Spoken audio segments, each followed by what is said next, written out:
오늘 우리 하나님께서 우리에게 주시는 말씀 사도행전 1장 1절에서 11절의 말씀을 제가 봉독하도록 하겠습니다. 데오빌로여, 내가 먼저 쓴 글에는 무릇 예수께서 행하시며 가르치시기를 시작하신부터 그가 택하신 사도들에게 성령으로 명하시고 승천하신 날까지의 일을 기록하였노라. 그가 고난 받으신 후에 또한 그들에게 확실한 많은 증거로 친히 살아계심을 나타내사 40일 동안 그들에게 보이시며 하나님 나라의 일을 말씀하시니라. 사도와 함께 모이사 그들에게 분부하여 이르시되 예루살렘을 떠나지 말고 내게서 들은 바 아버지께서 약속하신 것을 기다리라. 요한은 물로 세례를 베풀었으나 너희는 몇 날이 못되어 성령으로 세례를 받으리라 하셨느니라. 그들이 모였을 때 예수께 여쭈어 이르되 주께서 이스라엘 나라를 회복하심이 이때니까 하니 이르시되 때와 시기는 아버지께서 자기의 권한에 두셨으니 너희가 알 바가 아니요 오직 성령이 너희에게 임하시면 너희가 권능을 받고 예루살렘과 온 유대와 사마리아와 땅끝까지 이르러 내 증인이 되리라 하시니라. 이 말씀을 마치시고 그들이 보는데 올려져 가시니 구름이 그를 가리어 보이지 않게 하더라. 올라가실 때 제자들이 자세히 하늘을 쳐다보고 있는데 흰 옷 입은 두 사람이 그들 곁에 서서 이르되 갈릴리 사람들아 어찌하여 서서 하늘을 쳐다보느냐. 너희 가운데서 하늘로 올려지신 이 예수는 하늘로 가심을 본 그대로 오시리라 하였느니라. 아멘. 이것은 하나님의 말씀입니다. 제가 잠시 기도하고 오늘 하나님의 말씀을 나누도록 하겠습니다. 하나님 감사합니다. 오늘도 이 예배당 가운데 우리를 불러 모아 주시고 주님께 예배하며 주님을 찬양하며 주님의 말씀에 귀를 기울이게 해주셔서 감사합니다. 여러 가지로 어려운 때지만 주님, 우리가 마음을 다하여 예배할 때 저희들에게 한량 없는 은혜를 부어주시고 깨닫는 은혜를 부어주시고 또한 우리의 마음을 결단하고 하나님을 향하여서 우리의 삶을 돌이킬 수 있는 은혜가 있게 하여 주시옵소서. 주님, 오늘도 기대합니다. 우리와 함께하여 주시옵소서. 예수 그리스도의 이름으로 기도합니다. 아멘. 네, 제가 목회자가 된 뒤부터 갖게 된 취미가 하나 있습니다. 뭐냐면 바로 식물을 키우는 건데요. 뭐 식물에 대한 조예가 깊거나 뭐 이런 것들을 잘 기를 줄 아는 스킬이 있어서 뭐 그런 취미를 갖게 된 것은 아닙니다. 좀 단순한데요. 씨를 뿌리면 싹이 나고 싹이 나서 줄기가 자라고 그 열매가 맺혀지는 과정을 보는 것이 너무 이게 행복하더라고요. 기쁘고. 그래서 사실은 뭐 이렇게 원래 이걸 취미다라고 말하기는 좀 그렇지만 어느 순간 제가 계속 뭔가를 키우고 있더라고요. 제 손을 거쳐간 좀 안타까운 식물들도 있어요. 되게 미안한 친구들도 있어요. 제가 많이 이렇게 죽이기도 하고 그랬지만 어쨌거나 그 식물들을 키우면서 행복을 느끼고 있습니다. 그리고 저에게 이러한 기쁨을 가르쳐준 저의 첫사랑과 같은 식물이 있습니다. 네, 사진을 하나 보여주실까요? 이겁니다. 깜짝 놀라셨죠? 이게 뭐지? 하셨을 것 같아요. 이게 뭐냐면 무예요, 무. 무입니다. 엄청나죠? 제가 이거 키운 거예요. 근데 이거 못 믿으실 것 같아서 제가 인증샷을 또 준비했습니다. 보여주시죠? 네, 접니다. 네, 저예요, 저. 전도사 때, 목사가 되기 전에 전도사 때 시절입니다. 제가 너무나 해맑게 웃고 있죠. 막 너무 신나가지고. 근데 무 크기 보세요. 진짜 장난 아니죠? 뭐 이게 막 이렇게 있습니다. 그래서 제가 이 무를 키우고 나서 너무나 신이 났던 기억이 나요. 뭐 엄청난 묘목을 사와서 키웠냐? 그것도 아니에요. 그 1,000원짜리 생활용품 많이 파는 그곳 아시죠? 다땡땡. 거기서 그냥 무씨, 배추씨 1,000원짜리 그 2봉지 사가지고 그냥 씨를 뿌렸는데 이렇게 났어요. 그래서 이제 많은 분들이 이 무의 사이즈를 보면, 크기를 보면 어떻게 생각하시냐면 뭔가 이게 저희 이제 제가 결혼 전이었으니까 친정 집이잖아요. 그 저희 친정 집에 뭔가 마당이 있나 보다. 뭔가 이렇게 옥토가 있는 엄청 그런 좀 좋은 밭이 있으셨나? 뭐 이런 생각을 하시더라고요. 그런데 네, 또 다른 사진 하나 보여주시죠. 여기서 키웠어요. 뭐냐면 저희 집 그 친정집 그 베란다에, 그 베란다 문 열고 나가면 보이는 요만한 그 흙이 이렇게 쌓여져 있는, 무릎까지 올라오는 그 베란다의 공간이 있거든요. 거기에요. 심지어 이 사진은 하나의 사진이 아니고 두 개의 사진을 붙여놓은 거예요. 그러니까 맨 왼쪽의 사진은 씨를 그냥 뿌려놓은 거. 그래서 자세히 보시면 제가 배추, 무 이렇게 적어놨어요. 이 옆에 거는 싹이 올라오기 시작했던 이제 사진이죠. 여러분 아시겠죠? 이 작은 공간에 제가 배추씨 한 봉지, 무씨 한 봉지를 탈탈탈 털어서 다 부었습니다. 정말 식물을 키울 줄 모르는 사람이죠.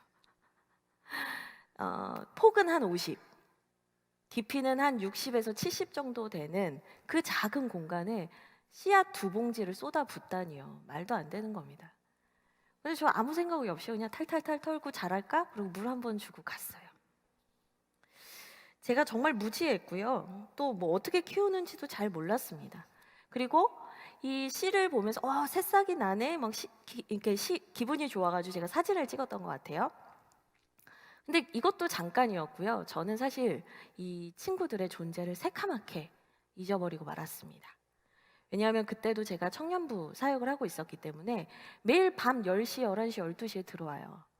그러니까 뭐 제가 뭐 어두컴컴한 데 가서 뭐 많이 자랐나 이런 걸 볼 일이 없잖아요. 그래서 그냥 뭐 제 몸 하나 건사하기도 피곤할 정도로 매일 사역만 했기 때문에 저는 이 친구들을 기억도 못했고 돌보지 못했습니다. 그래서 잊혀진 거죠. 근데 어느 날 저희 어머니께서 저를 막 찾으시는 거예요. 이리 와보라고, 이리 와보라고 막 저를 찾으시더라고요. 그래서 갔더니 울창한 숲이 이제 우거져 있는 거예요. 그래서 이게 뭐야? 제가 그랬어요. 제가 뿌려놓고 이게 뭐지? 막 이랬어요. 그래서 저희 어머님이 보더니 네가 씨 뿌린 거 자랐다고. 그래서 저희는 우와 하다가 에이 뭐 무청만 이렇게 우거진 거겠지. 이 풀 부분 이제 무청이라고 하잖아요. 말리면 씨래기. 네, 이 부분만 그냥 무성하고 크구나 그런 거죠. 그래서 이제 어머님하고 제가 뽑기를 시작했습니다. 그냥 저희가 생각한 건 무를 뽑아봤자 뭐 10무 정도 되지 않겠나 하고 이제 뽑은 거죠. 쑥 뽑는데 나오는 거예요. 계속 뭐가 쑥 이렇게 뽑히는 거예요. 이만한 무가 자란 거예요. 네, 믿을 수 없어서 저희 어머니와 저는 한참을 웃었습니다. 그 제가 기억이 나는데요. 전날이 주일이었어요. 제가 출근하려고 이렇게 출근 복장을 하다가 물을 뽑다가 이제 저희 어머니랑 너무 재밌어가지고 막 웃다가 이제 저 사진을 남겨놨던 거죠.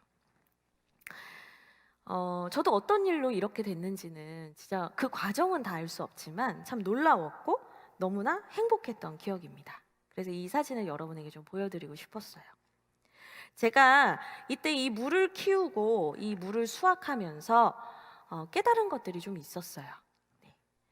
이 물을 보면서 제가 교회가 무엇인지 또 목회라는 것이 무엇인지 제 나름대로는 아주 큰 깨달음을 얻는 계기가 됐거든요. 그래서 뭘 깨달았냐면 첫 번째는 모든 생명이 하나님의 손에 달려 있다라는 것이었습니다. 제가 씨를 뿌린 것은 맞아요. 그리고 물을 준 것은 맞습니다. 그런데 저는요, 아까도 제가 솔직하게 말씀을 드렸잖아요. 저는 이 물을 제대로 섬세하게 돌보거나 키우지 못했어요. 저는 이 물을 잘 돌보지 못했습니다. 그런데 이렇게 자란 것을 보니까요, 와, 이 생명이라는 건 하나님께 달려 있는 거구나. 이거 내가 한다고 하는 게 아니구나. 나는 내가 할 수 있는 것을 하지만 이것이 자라고 열매가 되고 이것이 생명으로서 역사하는 것은 하나님께 달려 있는 거구나. 제가 그것을 배웠습니다. 그래서 제가 오늘 이 말씀을 하면서 모든 것이 하나님께 하나님께 달려 있는 것이고 다 하나님께서 하실 거니까 우리는 하나님께 맡기고 그냥 기다리기만 합시다. 대충 삽시다. 우리가 할 것은 별로 없습니다. 이런 얘기를 하려고 오늘 이 강대상에 올라온 것은 아닙니다. 오히려 그분이 그분의 교회와 그분의 백성과 그분의 사역을 반드시 그 생명이 있는 사역을 책임지시고 돌보신다라는 것을 우리가 믿기 때문에, 그분이 우리를 감당하시고 책임지신다는 것을 믿기 때문에 우리가 오히려 우리의 자리에서 우리가 할 수 있는 최선을 다할 수 있다라는 얘기를 드리는 것입니다. 여러분 이거 아세요? 요즘 보면은 제가 보면 참 이 청년 세대 중에 완벽주의자가 많다라는 생각을 하게 됩니다. 완벽주의자는 어떤 사람이냐면요, 처음부터 끝까지 계획을 세워서 자기의 일을 계획하고 수립하고 그 일들을 이뤄내는 사람들이 아닙니다. 요즘 나타나는 완벽주의자는 그런 사람들이 아닙니다. 그럼 어떠냐?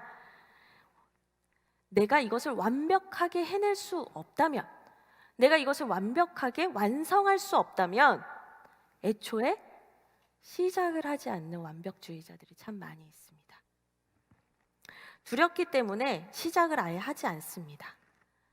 그래서 이런 사람들의 특징이 뭐냐면 미리미리 준비할 수 없어요. 왜냐하면 내가 열심히 했는데도 결과가 좋지 않을까 봐 두려워서 시작을 미루고 계속 미룹니다. 그리고 마지막에 막 벼락치기를 해요. 그리고 결과가 안 좋아도 괜찮아요. 왜냐하면 내가 미리 한 것이 아니라 막바지에 닥쳐서 했기 때문에 이런 일이 생겼다, 이렇게 얘기를 합니다. 자기를 보호하는 거죠. 자기를 방어하는 거죠. 나는 제대로 한 건 아니고 이번에 좀 대충 해가지고 이렇게 됐네 라고 말하면서 자신을 방어하는 것입니다. 얼버무려 버리는 것입니다. 그래서 남들이 볼 때는 게으른 사람처럼 보이지만 실상은 완벽주의 때문에 그렇게 행동을 하고 있는 것이죠. 제가 왜 갑자기 완벽주의 얘기를 하냐면요, 하나님께 생명이 달려있고 하나님께 교회가 달려있고 하나님께 우리가 달려있고 하나님께 우리의 가정이 달려있고 하나님께 우리의 예배가 달려있고 하나님께 우리의 목장이 달려있다라는 것을 믿는 사람들은요,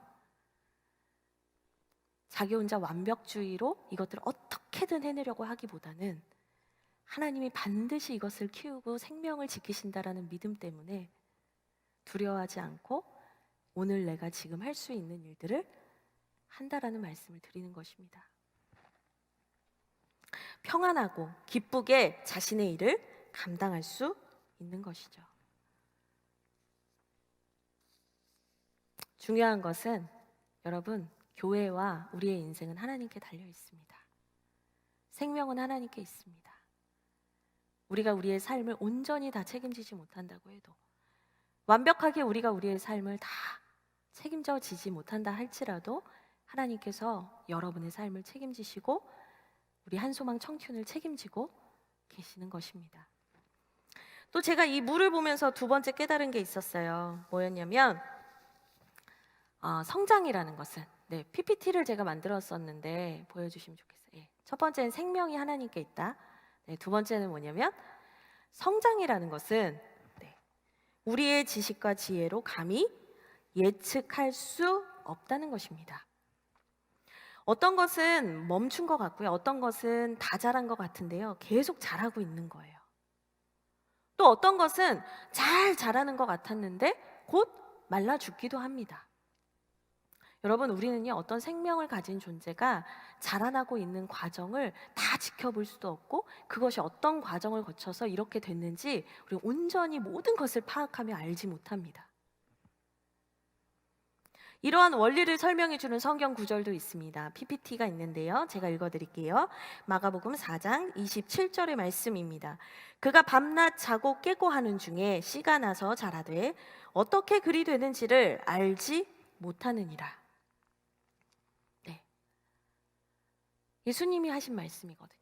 그 씨를 뿌렸는데 그 씨가 자라는 과정을, 그 모든 과정을 완벽하게 아는 사람은 아무도 없다라는 것이죠. 우리는 어느 날 문득 깨닫게 될 뿐입니다. 내가 지금 잘하고 있나?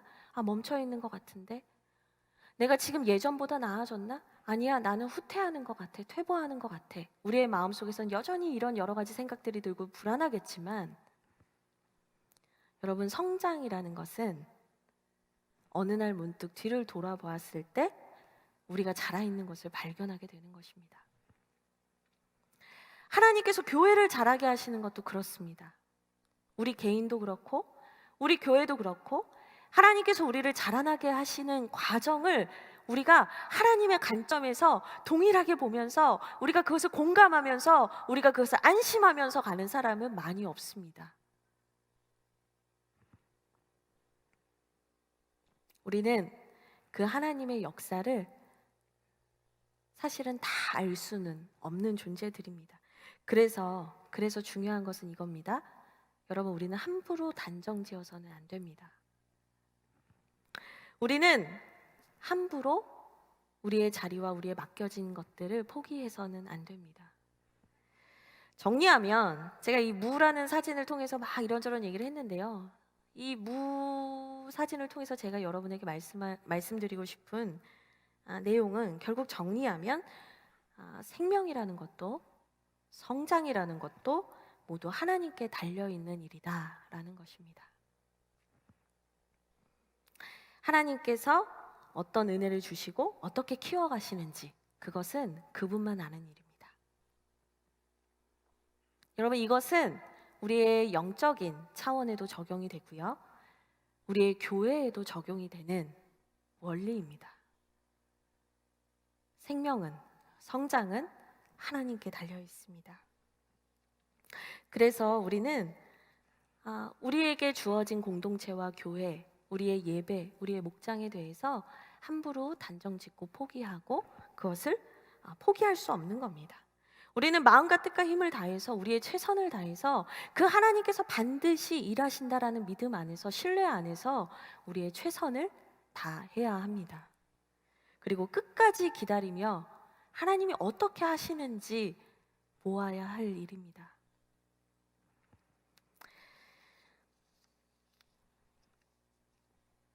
그런데 요즘 이제 사람들을 보면은요, 아니요, 더 정확히 말하면 믿는 그리스도인들을 보면 이런 말을 자꾸 하더라고요. 어떤 말이냐면, 이제 교회는 끝났어. 이제 교회는 사라질 거야. 뭐 대형 교회만 좀 살아남겠지. 예전과 같은 부흥은 이제 없어. 이런 말들입니다. 어쩌면 이 자리에 있는 우리도 이런 말을 수시로 해왔는지도 모르겠습니다. 냉소하고 포기하고 원망하고 불평하고 안 돼, 이거 안 돼. 되겠어? 안 된다고. 우리의 내면에서도 이런 말들이 수시로 있어 왔을 수 있죠. 우리가 하나님께 생명이 있고 성장과 열매와 부흥이 하나님께 있다라는 그 신학적인 성경적인 원리에 대해서는 다 공감을 하고 그렇다라고 말은 하는데, 막상 우리의 현실로 왔을 때, 우리의 삶의 자리로 왔을 때 우리는 그 생명과 성장이 하나님께 있다라는 것을 잘 인정하지 못합니다. 되겠어? 안 돼, 안 돼. 더 이런 말을 많이 했던 것 같아요. 그리고 제가 최근에 이제 요즘에 신방을 참 많이 하고 있거든요. 교우 방문, 저희 교회는 교우 방문이라는 용어를 쓰는데 교우 방문을 정말 열심히 하고 있어요. 나름 저희 목회자 팀이 3월과 4월을 대신방 기간으로 잡고 정말 엄청나게 열심히 청년들을 만나려고 노력을 하고 있습니다. 근데 안전하게 만나기 위해서 저 같은 경우는 호수공원, 여기 파주 운정 호수공원에서 신방을 하는데요. 예, 이제 그 호수공원에 있는 이제 사장님들, 카페 사장님들이 저를 이제 아시는 것 같아요. 계속 거기를 이제 걸으면서 산책을 합니다. 많은 청년들을 만나죠. 근데 제가 청년들을 만나면서 반복적으로 듣게 되는 얘기가 있어요. 이게 뭐냐면 이런 얘기입니다. 목사님, 저희 청춘 예전에 전성기 때 어마어마했습니다. 저희 장난 아니었습니다. 저희 막 500명 찍고 800명 찍었습니다. 저희 예전에 성전에서 예배드리고 막 찬양하면요, 성전이 흔들렸습니다. 저는 마두동 성전을 모르거든요. 마두동 성전 때 막 진짜 1000명의 청소년과 청년들이 막 주님을 찬양하면서 뛰면서 그 성전이 막 흔들흔들 했었대요. 저한테 그 얘기를 많이 하더라고요. 그 이야기를 했던 청년들의 눈빛이 얼마나 슬퍼 보였는지 모르겠습니다. 안타까워 보였습니다. 그리고 그들의 눈이 두려워 보였습니다. 다시 그런 날이 올까? 다시 그런 날이 올 수 있을까? 그래서 그 친구의 그 문장에는 다 과거형의 문장들이었던 것 같아요. 그랬습니다. 우리 그때 그랬습니다. 우리 그때 좋았습니다. 우리 그때 진짜 뜨거웠습니다. 우리 그때 행복했습니다.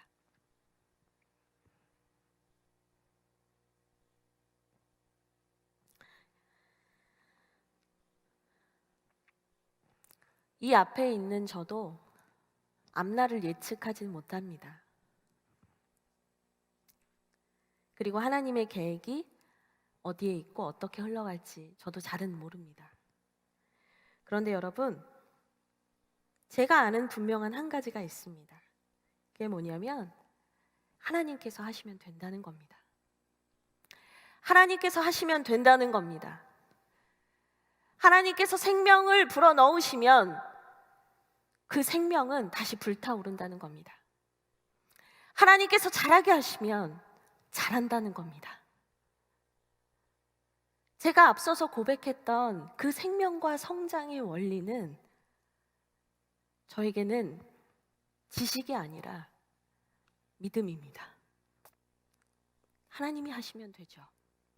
하나님이 못하실 것은 없습니다. 하나님이 만지시면요, 생명이 일어날 것입니다.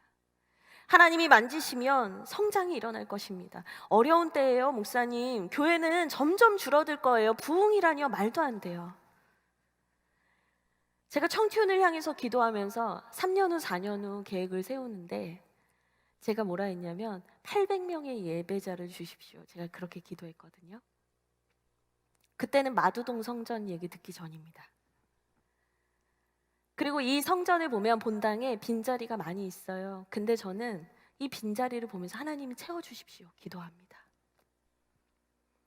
제가 정신 나간 사람이어서 이 말을 하는 게 아닙니다. 하나님이 하시면 되기 때문입니다. 여기에 심겨진 170, 180여 명의 청년들이 있습니다. 저는 이 청년들이 그냥 아무 의미 없이 뿌려진 씨라고 생각하지 않습니다. 하나님께서 여러분에게 복음의 씨를 심어주셨고 하나님께서 여러분을 청춘에 심으셨습니다. 그 씨와 텃밭은 남들이 볼 때는 작고 볼품없고 아무것도 아닌 것처럼 보일지도 모릅니다. 그런데 여러분, 하나님이 하시면 된다니까요. 나는 아무것도 아닌데요. 저 못해요, 목사님. 저 진짜 엉망이에요. 저 진짜 목장 하나도 잘 못하고 있어요, 목사님. 여러분, 근데 저는 하나님을 믿기 때문에 여러분을 기대합니다. 여러분 한 사람 한 사람을 통해서 그리고 한 소망 청춘을 통해서 하나님께서 하실 일을 기대합니다. 우리의 예배도 더욱 뜨거워질 것이고요. 하나님만 함께 하시면, 하나님이 일하시면 우리의 목장도 다시 불타오를 것입니다. 헤어지기 싫어하고 그만 가라 그러면 짜증내고. 제가 이 이야기를 안 하고 싶었는데, 할 마음이 없었는데, 제가 그 하이튠 마을을 맡고 있잖아요. 그 하이튠 마을에는 20살 새내기들이 있습니다. 청년교회에 처음 올라왔는데 이 친구들은 올라오자마자 마스크를 쓰고 온라인 예배를 드려야 했습니다. 선배님들을 보고 싶어하는 새내기들이 되게 많아요. 저한테 막 묻습니다. 선배님들 언제 만나요? 너무나 순수하고 귀엽죠? 진짜 걱정을 많이 했습니다. 이 친구들을 놓치면 어떡하지? 이 친구들을 정착 못 시키면 어떡하지? 이 친구들이 청년교회에 마음을 못 열면 어떡하지? 근데 하나님께서 하신다는 마음을 주시더라고요. 그래서 10명의 목자, 2명의 지역 목자와 그 새내기들을 만나기 시작했습니다. 기도했습니다. 저는 스팸 차단 정말 많이 되어 있을 거예요. 제가 아무리 연락을 보내도 일이 줄어들질 않아요. 답이 오지 않고요. 매주 73명의 새내기들에게 저는 매일 문자를 합니다. 매주 문자를 합니다. 읽지도 않는 문자를 계속 보냅니다. 그냥 보냅니다. 처음에는 5명 정도가 답장을 했어요. 70명 중에 5명이 답장을 했어요. 근데 나중에는 한 10명 정도가 답장을 하더라고요. 그래도 지금은 한 15명 정도 답장을 합니다. 심지어 이모티콘을 보내줍니다. 제가 막 감격해서 이모티콘을 보내다니. 목사님, 예배 갈게요. 그 답장 하나에 너무 기뻤어요. 그리고 목자들이 저에게 건의를 합니다. 목사님, 목장 모임 더 하고 싶대요, 애들이. 아닌가 보다. 아닌 친구들도 있나 보다. 저희가 4시부터 5시까지 하는데요. 온라인 그 목장을 하는데, 목사님, 저희 더 하고 싶어요라는 얘기를 하는 거예요. 제가 여러분한테 자랑을 하거나, 저는 청춘을 맡고 있잖아요. 하이튠만 잘하고 있어, 자랑하려고 이 얘기하는 거 아니에요, 여러분. 걱정이 됐고 너무나 힘든 상황이었는데 하나님이 하십니다. 그 믿음 하나로 기도하면서 두드리고 다가갔을 때 하나님께서 그 한 생명 한 생명의 마음속에 작은 씨앗을 틔우시더라고요. 그들을 만지시더라고요. 그들에게 기대감을 주시더라고요.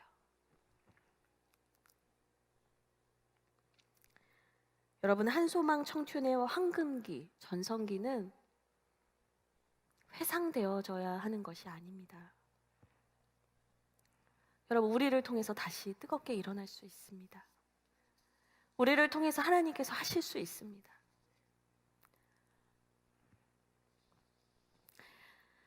그래서 저는요, 우리 한국교회를 포기할 수 없고 우리 한소망 청춘을 포기할 수 없습니다. 저는 여러분들을 단정 짓지 않습니다. 왜냐하면 하나님이 하시면 되기 때문입니다. 우리는 하나님을 믿고 최선을 다 드렸으면 좋겠습니다.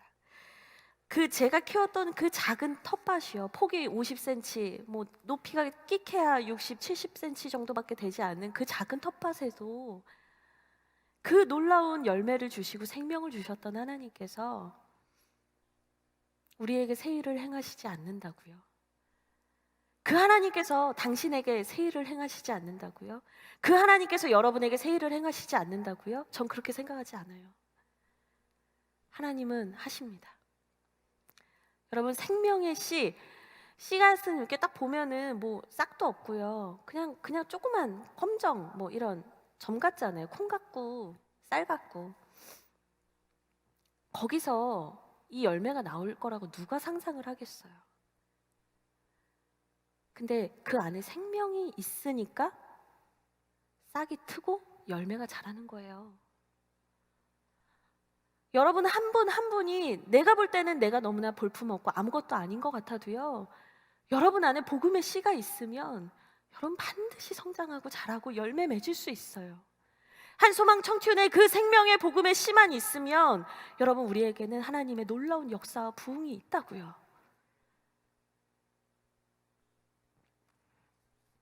저는 여러분들이 그것을 굳게 믿으셨으면 좋겠어요. 그 사실을 굳게 믿으셨으면 좋겠어요. 그래서 오늘 이 말씀, 사도행전 말씀을 여러분과 나누는 겁니다. 여러분, 사도행전 말씀을 다시 한번 보세요. 이 사도행전 말씀은 어떤 말씀이냐면, 예수님께서 부활하셨어요. 그리고 예수님께서 부활하셔서 그 예수님을 만나서 기뻐했던 제자들을 한 번 만나고 인사만 하고 가신 게 아니에요. 무려 40일. 여러분, 4절을 보세요. 4절을 보면 예수님께서 그 제자들과 40일 동안을 무려 함께 하셨어요. 그러면서 하나님 나라를 기다리라, 하나님 나라에 대해서 말씀하시며 가르치셨거든요. 근데 이때 당시에 이분들이 어떤 분이었냐면 뭐 대단한 은사와 능력이 있는 분들이 아니에요. 제가 읽지는 않았지만 1장 15절에 보면 이 사람들을 다 합했을 때 이들의 총수가 몇 명이냐면 120명이에요. 120명밖에 안 남았어요. 다 떠나고 120명 남은 거예요. 예수님 부활했는데도 120명 남은 거예요. 근데 그 120명, 뭐 로마 제국, 거대한 로마 제국과 비교하면 뭐 말도 안 되는, 비교도 안 되는 수죠. 기세등등한 유대교, 바리새인, 서기관들과 비교하면 비교도 안 되는 수예요. 근데 그 120명 데리고 예수님이 40일 동안 하나님 나라를 말씀하시고 그들에게 꿈을 주시고 비전을 주시고 그들에게 기다리라, 성령을 기다리라 말씀하셨어요. 남들이 볼 때 어떻겠어요? 그냥 오합지졸이에요. 오합지졸. 쟤들이 뭘 하겠어? 쟤들이 할 수 있는 게 있어? 네. 뭐 자기들끼리 우르르 몰려다니는 뭐 그냥 그저 그런 사람들 아니야? 이렇게 보여질 수 있는 그룹이었어요. 돈도 많지 않았고요. 대단한 사람도 없었어요. 유명한 사람도 없었어요. 근데 예수님께서 1장 8절 그들에게 이런 말씀을 주셨어요. 오직 성령이 너희에게 임하시면 너희가 권능을 받고 예루살렘과 온 유대와 사마리아와 땅끝까지 이르러 내 증인이 되리라. 오직 너희에게 성령이 임하시면, 오직 너희에게 성령이 임하시면, 하나님의 영이신 그 성령께서 너희에게 임하시면, 하나님이 일하시면, 하나님이 너희 가운데 임재하셔서 일하시면 120명밖에 안 되는 오합지졸 갈릴리 어부들, 볼품없는 너희들, 작은 밭에 뿌려진 씨와 같은 아무도 주목하지 않는 너희들, 그 너희들을 통해서 내가 예루살렘과 온 유대와 사마리아와 땅끝까지 내가 너희를 통해서 일할 거야. 내가 너희를 통해서 복음을 전할 거야. 내가 너희를 통해서 교회를 세울 거야. 내가 너희를 통해서 일할 거야. 말씀하셨어요. 여러분, 저는 하나님이 하시면 된다고 믿어요. 그 말도 안 되는 그 볼품없는 제자들에게 하나님께서 일하셔서 놀라운 생명과 성장의 역사, 부흥의 역사, 열매의 역사를 이루셨다고 사도행전에 기록하고 있거든요. 여러분, 우리가 앞으로 함께 계속 살펴보게 될 이 사도행전 시리즈 설교에서는요, 계속 성령께서 그들에게 임하셔서 어떤 일들이 일어났는가를 계속 보여줄 거예요. 갈릴리 어부였던 베드로가 설교를 했더니 3,000명의 사람들이 회개하고 나왔고요.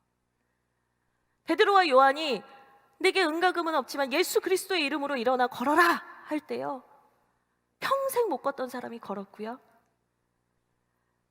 스데반이 돌을 맞고 순교했지만 그 순교에도 불구하고 교회는 점점 더 흥황하여지고 부흥했고 복음은 널리 퍼졌거든요. 성령이 임하시고 하나님이 하시니까요, 예수를 미워하고 박해하던 사도 바울, 옛날엔 사울이라 불리던 그 자가 이방인을 위한 복음의 통로가 됐거든요. 이방신과 미신을 믿고 하나님을 알지도 못했던 그 나라들의 교회가 세워지기 시작했거든요. 여러분, 사도행전은 아무것도 아닌 사람들에게 성령이 임해서 그 성령을 통해서 교회가 세워지고 생명의 역사가 일어났다라는 것을 기록하는 책입니다. 오늘부터 시작해서 우리 그 책을 나눌 거예요. 여러분, 그것을 옛날 이야기 듣듯이 그때는 그랬구나. 여러분, 그렇게 우리가 이 설교 시간을 그냥 보낼 수 없어요. 하나님께서 오늘 여러분에게 말씀하시고 하나님께서 여러분에게 이 시간에 이때에 여러분에게 사도행전 말씀으로 초대하신다는 것은 우리에게도 그것을 기대하고 소망하라는 겁니다. 우리에게도 그 일을 행하시겠다는 겁니다. 우리에게도 하나님께서 그 역사를 보여주시겠다는 겁니다. 그래서 목사님, 우리가 그러면 어떻게 해야 되죠? 매주 설교를 빠지지 않고 잘 들으면 될까요? 네, 이런 결론 아니죠. 여러분, 함께 성경 말씀을 좀 보면 좋겠는데요. 4절 말씀입니다. 여러분들도 소리를 내셔서 4절 말씀을 함께 읽으시면 좋겠습니다. 네, 성경이 있는 분들은 읽어주시면 좋겠습니다. 읽겠습니다. 사도와 함께 모이사 그들에게 분부하여 이르시되 예루살렘을 떠나지 말고 내게서 들은 바 아버지께서 약속하신 것을 기다리라. 네. 그 하나님께서 하신다는 것을 믿으면서 우리가 해야 할 것이 뭐냐? 기다리는 겁니다. 근데 여기서 기다린다라고 하면은 사람들이 어떻게 생각하냐면 그냥 멍하니 그 일이 있을 때까지 그냥 우리가 가만히 있으면 되는 건가? 이렇게 생각을 합니다. 감이 떨어지기를 바라면서 입을 벌리고 그냥 있으면 되는 건가? 이렇게 생각을 할 수 있죠. 근데 여기서 여러분, 기다리라는 것은 뭐냐면 사도행전에서 기다림은 기도입니다. 기도하라는 겁니다. 너희가 하나님의 그 때를 소망하고 기대하며 기다리라는 것, 기도하라는 겁니다. 그래서 여기에서 이 말씀을 들은 제자들이 어떻게 하는 줄 아세요? 네, 자기들이 유하는 다락방으로 올라갑니다. 13절인데요. 제가 읽어드리겠습니다.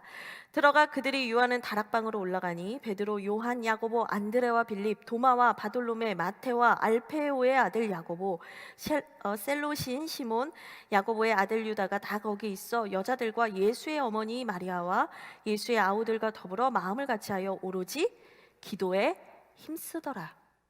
사도행전 1장 13절 14절은 이렇게 얘기하고 있어요. 기다림은 기도입니다. 꿈꾸고 선포하면서 기도하는 겁니다. 성령을 사모하고 그 성령 충만의 은혜를 사모하면서 기도하는 겁니다. 그때 오순절 성령 강림 사건이 일어난 것이죠.